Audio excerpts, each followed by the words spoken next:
नमस्कार, knocking-news.com में आपका स्वागत है। मैं हूं गिरिजेश वशिष्ठ। आज मैं बात करने वाला हूं एक नई मुसीबत की, और ये मुसीबत ऐसी है जो इस देश में हर आदमी के ऊपर आने वाली है। ये मुसीबत कुछ लोगों पे नहीं आने वाली है, कुछ चीज़ों पे नहीं आने वाली है, किसी पार्टी पर आने वाली नहीं है, किसी विभाग पर आने वाली नहीं है, बल्कि सब पे आने वाली है। कुछ एक काम धंधे बचेंगे जो इस मुसीबत से बचे रहेंगे, और ये मुसीबत है एक ऐसी मुसीबत जो अनजानी मुसीबत है। रिजर्व बैंक ऑफ इंडिया ने एक भयंकर टाइप का संकेत दिया, एक लेख लिख के, और उस लेख के लिखे जाने के बाद देश भर में इस पर चर्चा शुरू हो गई है, इस पर टेंशन शुरू हो गई है। एक ऐसी अनजानी मुसीबत को लेकर सारे के सारे अर्थशास्त्री परेशान हैं, जो पता नहीं है कि क्या होगी, लेकिन वो है। चूँकि आरबीआई ने कहा हो सकती है, इसलिए सबको लग रहा है आएगी। मैं आपको बताऊंगा कि आरबीआई ये क्यों कह रहा है, और ये जो कह रहा है इसका मतलब क्या है, और भी बहुत सारी बातें होंगी। कहीं मत जाइए, चैनल को सब्सक्राइब कर लीजिए। मैं अभी हाजिर होता हूँ।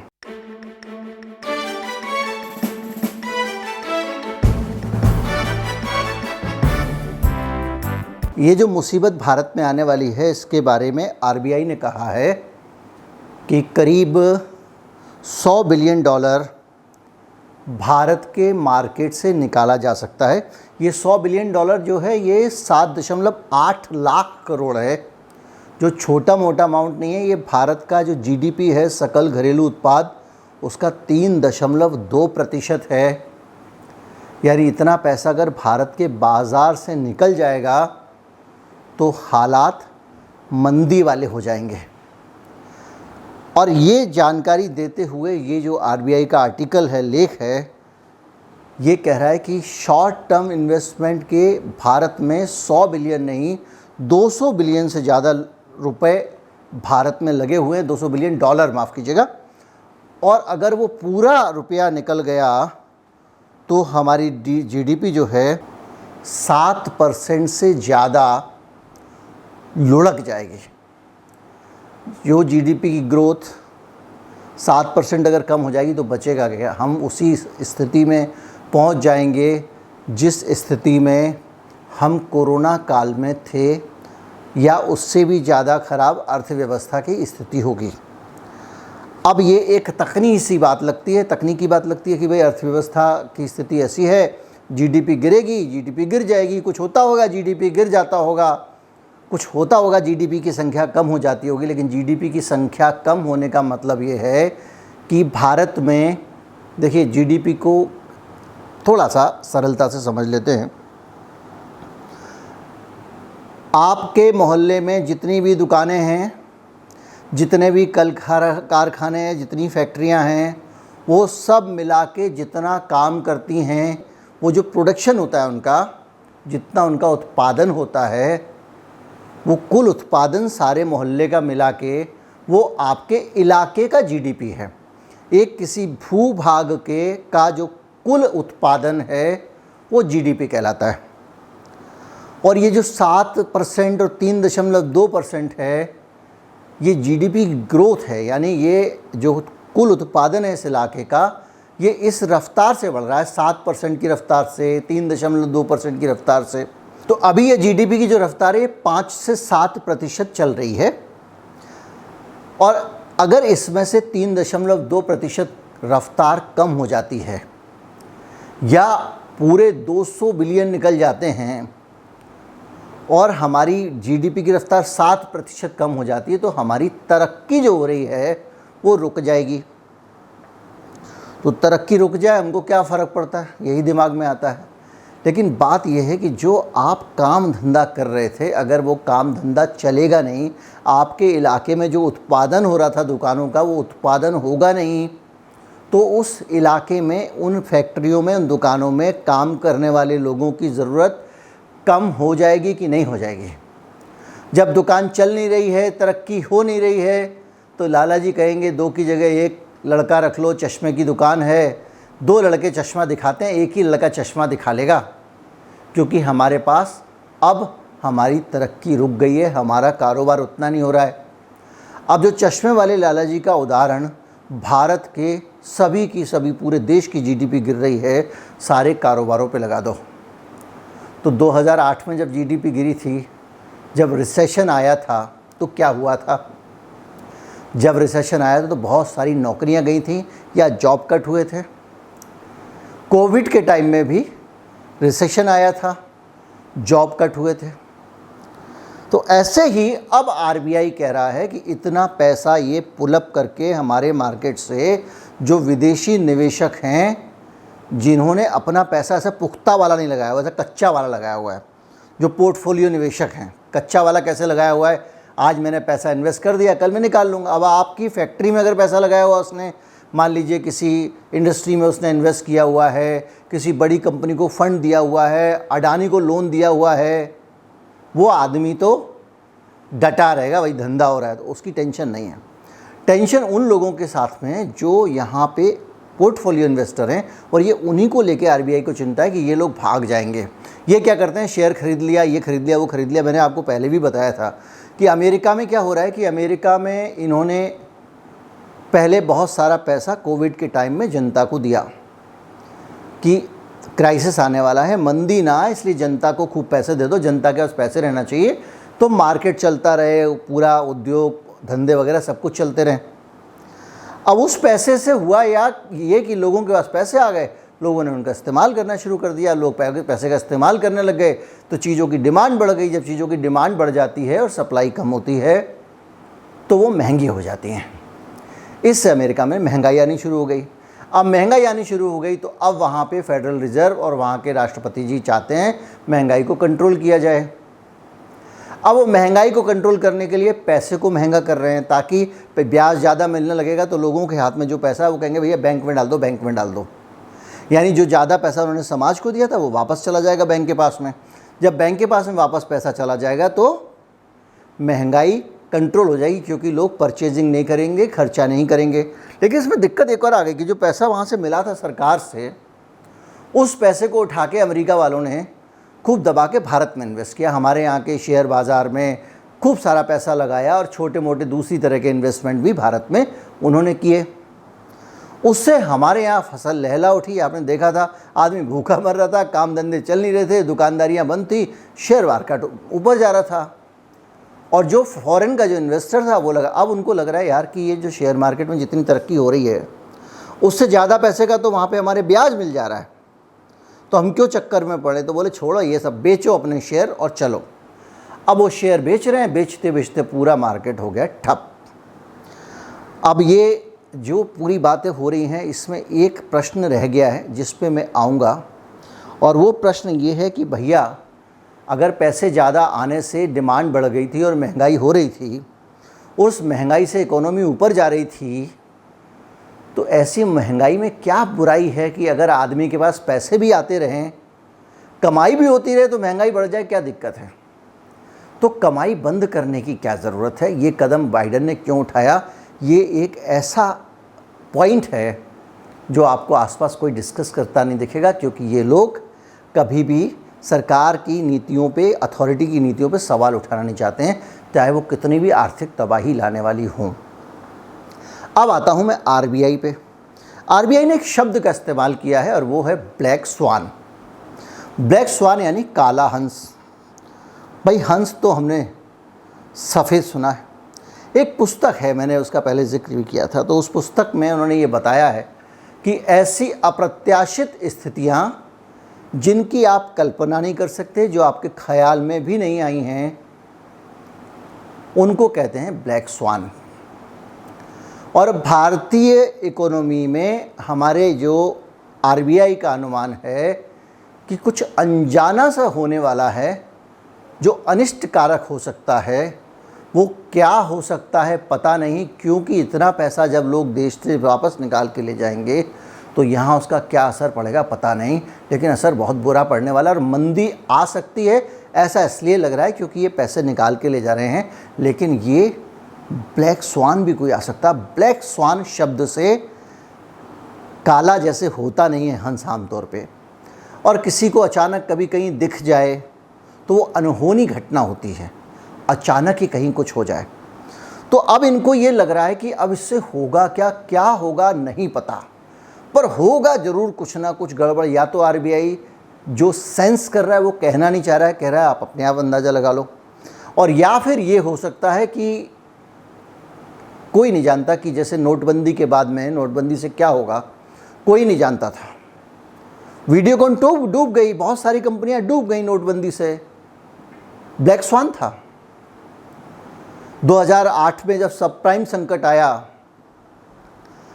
लेमन ब्रदर्स बैंक डूब गया अमेरिका का, तो ब्लैक स्वान था। कोरोना कहेंगे कि ब्लैक स्वान नहीं था, क्योंकि कोरोना में पता था अर्थव्यवस्था पे बुरा असर पड़ेगा, तो उस तरह से आप कैलकुलेट कर सकते थे, अनुमान लगा सकते थे, तैयारी कर सकते थे। लेकिन ब्लैक स्वान की जो एक परिकल्पना है उसमें आप तैयारी भी नहीं कर सकते, क्योंकि आपको पता ही नहीं। अब ये डरा दिया भाई, कुछ गजब होने वाला है, कुछ विनाशकारी होने वाला है, कुछ खतरनाक होने वाला है, ये बात कही जा रही है। और ये एक बात कहने के पीछे आरबीआई जो कह रही है उसका मकसद यही है कि हमारे भारतीय बाज़ारों में से बहुत सारा पैसा वो लोग निकाल के ले जा रहे हैं।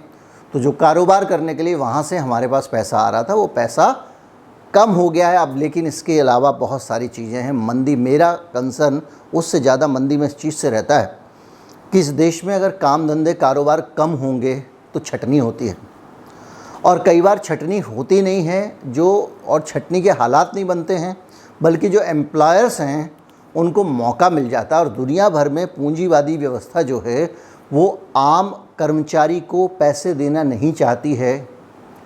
अभी हमने पूंजीवादी व्यवस्था में अपने देश की व्यवस्था को ही देख लिया कि वो मिलिट्री में भी हिसाब किताब लगा रहे हैं, कम खर्चा करना पड़े तो एवरेज एज आर्मी की कम कर दो। उधर कॉरपोरेट अपने एम्प्लॉयज़ की एवरेज एज कम कर रहा है, क्योंकि कम उम्र वाले नए नए पढ़ के आते हैं, तनख्वाह कम लेते हैं, एक्सपीरियंस आदमी ज़्यादा तनख्वाह मांगता है। इसलिए अगर आपकी 40, 45, 50 में नौकरी चली गई तो बहुत बड़ी बात है कि आपको नौकरी मिल जाए, वरना आमतौर पे वो फिर नौकरी मिलती ही नहीं है। एचआर वाला देखता है अरे काफ़ी एज है, रिजेक्ट कर देता है। यही चल रहा है इस देश में। रिटायरमेंट की एज भले 58 साल हो, लेकिन आम तौर पे कॉरपोरेट में आप 45-50 में आदमी का रिटायरमेंट मान के चलो। जब तक नौकरी है तब तक है, जिस दिन गई उस दिन रिटायर। हकीकत ये है, कड़वी हकीकत है। तो ये पूंजीवाद की हकीकत है। अब मसला ये है कि वहाँ पे बाइडेन साहब जो मैंने कहा था वो ऐसा क्यों नहीं कर रहे हैं, वो वहाँ पे क्यों, महंगाई बढ़ने दो भैया, तुम्हारा क्या जा रहा है। अब महंगाई को रोकने के चक्कर में आपने ब्याज महंगा कर दिया, उसके चक्कर में काम धंधे ठप होंगे, सारी चीज़ें नीचे आएंगी। और सारी चीज़ें नीचे आएंगी तो भारत जैसे देश, अगर यहाँ पे पैसा सस्ता होगा, अमेरिका में यहाँ ब्याज कम होगा, अमेरिका में ज़्यादा होगा, तो और ले जाके यहाँ से लोग अमेरिका में बैंक में पैसा जमा कर देंगे। तो भैया यहाँ पे हम भी मजबूर हैं अपना ब्याज बढ़ाने के लिए। अब वहाँ ब्याज बढ़ रहा है, हमारा शेयर बाज़ार से पैसा निकाल के ले जा रहे हैं, इतना सारा नुकसान, हानि, मंदी सब हो रही है। लेकिन बाइडेन साहब महंगाई को ज़रूर कंट्रोल करना चाहते हैं, क्योंकि अमेरिका में रिकॉर्ड स्तर पर महंगाई पहुँच गई है, 7% के लेवल पर पहुँच गई है। हमारे यहाँ तो 7% आम बात है। लेकिन आप एक बात सोचिए कि अगर महंगाई भी बढ़ती है और महंगाई से ग्रोथ बढ़ती है, जैसा सारे अर्थशास्त्री समझाते हैं, मैं एकदम मूड हूँ इस बारे में, मुझे नहीं पता है, तो बढ़ने दो ना भाई। अगर इंडस्ट्री बढ़ रही है, रोज़गार बढ़ रहा है, वेतन बढ़ रहे हैं, लाला जी की तिजोरी भी बढ़ रही है साथ की साथ में, तो महंगाई बढ़ने दो। महंगाई इसलिए नहीं बढ़ने देना चाहते हैं कि उसके पॉलिटिकल गेन नहीं है। और यहीं पे ये बात आती है कि देश से बड़ा नेता अपना निजी हित समझता है, चाहे वो पुतिन हो, चाहे वो बाइडेन हो या कोई और हो। बाइडेन ने पुतिन वाला पूरा रायता फैला के यूक्रेन वाला अननेसेसरी पूरी दुनिया के लिए समस्या खड़ी कर दी, क्योंकि अमेरिका की सरकार को कुछ ना कुछ बाहर का टेंशन चाहिए। उसके बगैर वो अपने देश में जो लगातार विषमता है, लूट है, पूंजीवाद का कहर है, पूंजीपतियों की मनमानी है, उसकी तरफ से ध्यान बटाना चाहती है।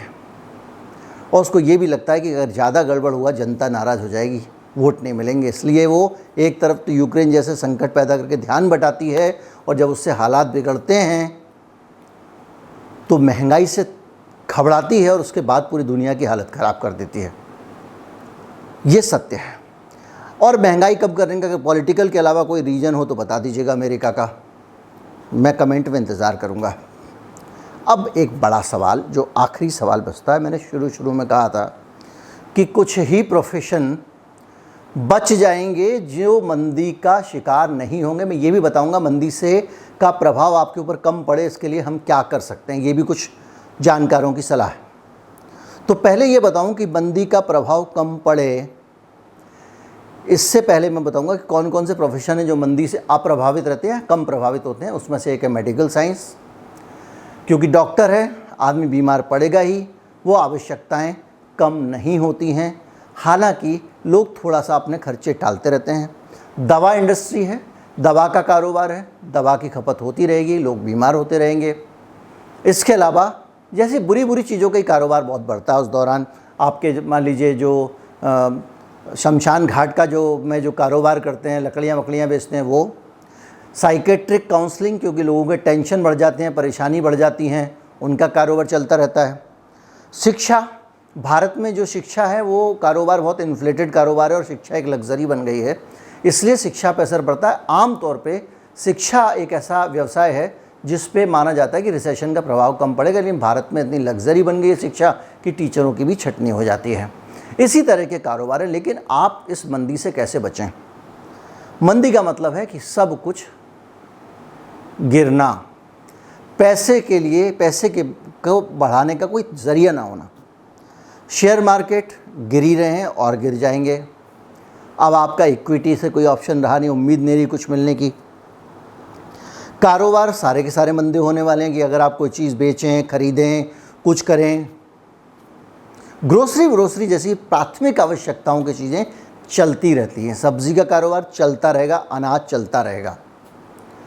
लेकिन आपकी एफएमसीजी में भी जो लग्जरी चीज़ें हैं, हो सकता है 1800 रुपये वाली क्रीम बिकना बंद हो जाए या कम हो जाए। पेट्रोल डीजल के कारोबार, ऑटोमोबाइल का कारोबार, ऑटोमोबाइल इंडस्ट्री, इस सब में मंदी आ जाती है। आईटी सेक्टर एक हद तक चलता रहता है क्योंकि दुनिया का कारोबार आजकल कंप्यूटर के बगैर नहीं चल रहा है, लेकिन फिर भी उसके हार्डवेयर की ग्रोथ में कमी आ जाती है, हार्डवेयर कम बिकते हैं। तो इस सब के बीच में आपको बचना कैसे है, उसका एक ही उपाय है, क्योंकि आप प्रॉपर्टी में पैसा लगाएंगे, ग्रोथ नहीं है, नीचे जा रही है। आप शेयर मार्केट में पैसा लगाएंगे, ग्रोथ नहीं है, नीचे जा रहा है। आप सोने में पैसा लगाएंगे तब भी ग्रोथ नहीं है, क्योंकि सरकार बैंक का ब्याज बढ़ा रही है। और अगर सोने के मुकाबले एक अच्छी ग्रोथ आपको बैंक में पैसा रखने में मिल रही है तो आप उस पर आज जाना चाहेंगे। कुछ लोग कहते हैं एफडी कर दो बैंक में, लेकिन एफडी करने में ये भी है कि अगर आपने लॉन्ग टर्म की एफडी कर दी, 5 साल 7 साल का कोई भी इन्वेस्ट करेंगे, ऐसा एक्सपर्ट सलाह देते हैं। और अगर आपने उस बीच में मार्केट की मंदी आ गई, कुछ गिर गया, मंदी आने का मतलब ये है पैसे की कीमत बढ़ना, यानी फिर ब्याज और बढ़ेगा। तो आपने अगर आज कम ब्याज में बुक कर दिया 5 साल के लिए तो फंस जाएंगे। इसलिए एफडी करिए, शॉर्ट टर्म करिए, महीने भर, 15 दिन की, 20 दिन की। किसी भी जगह इन्वेस्टमेंट करें, शॉर्ट टर्म करें, और जहाँ जहाँ शॉर्ट टर्म की गुंजाइश है वहीं पे पैसा लगाएं, वरना ना लगाएं। ये मंदी की एक अच्छी सलाह होती है। और दूसरी सलाह एक्सपर्ट ये देते हैं कि भैया जितना हो सके पास में अपने धन रखो, कोई भरोसा नहीं कल क्या हो जाए। लेमन ब्रदर डूब गया था, ब्लैक स्वान में क्या होगा कौन जानता है? अडानी डूब जाए, कोई नहीं जानता। कोई नहीं जानता कि कौन सा बैंक बंद हो जाएगा और आपकी गारंटी जो है वो उस अमाउंट की वो मिलेगा ही नहीं। तो इसलिए आपको जो है वो कुल मिला के मंदी के लिए अपने आप को तैयार रखें। फालतू का खर्चा बंद कर दें। मकान सकान खरीदने वाले हो ना खरीदें, गाड़ी वाड़ी खरीदने वाले हो ना खरीदें, लग्जरी आइटम खरीदने वाले हो ना खरीदें। पैसा संभाल के रखें, क्योंकि बुरा वक्त आने वाला है और उस बुरे वक्त का शिकार सर्विस क्लास, बिजनेस क्लास दोनों हो सकते हैं। और उन दोनों के लिए ही सबसे अच्छी रणनीति ये है कि वो अपने पैसे को संभाल के रखें। इस बुरे वक्त में पैसा ही काम आने वाला है। पैसे के बदले जो भी चीज़ आप खरीदोगे वो काम नहीं आएगी, और आने वाले समय में पैसा कहीं इन्वेस्ट करोगे तो वहाँ से भी गेन नहीं मिलेगा, क्योंकि सब कुछ नीचे जाने वाला है। उम्मीद करता हूँ कि ये वीडियो आपको कुछ जानकारी देने वाला साबित हुआ होगा, कुछ ज्ञान देने वाला साबित हुआ होगा, और कुछ आपको समझने और सोचने में मदद करने वाला होगा। अगर अच्छा लगा है, अगर उपयोगी लगा है, अच्छा कहना तो ठीक नहीं है, तो आप अपने दोस्तों से साझा करें। और मैंने आपको हमेशा जब जब जिन जिन मामलों में, चाहे बिजली का मामला हो, इकोनॉमी का मामला हो, जॉब कट का मामला हो, समय रहते जो जो जानकारी दी है वो जानकारी उपयोगी साबित हुई है। लेकिन आज मैं अपेक्षा करता हूँ, विश करता हूँ, कामना करता हूँ, प्रार्थना करता हूँ ईश्वर से कि ये मेरे सारे अनुमान गलत साबित हों, क्योंकि जिसकी नौकरी जाती है वो समझता है। बहुत सारे लोग बहुत बुरी हालत में पहुंच जाते हैं, इसलिए मंदी ना आए। ब्लैक स्वान की, आरबीआई की जो एक भविष्यवाणी है या परिकल्पना है या उनका एक डर है, वो सही साबित ना हो। नमस्कार, जय हिंद।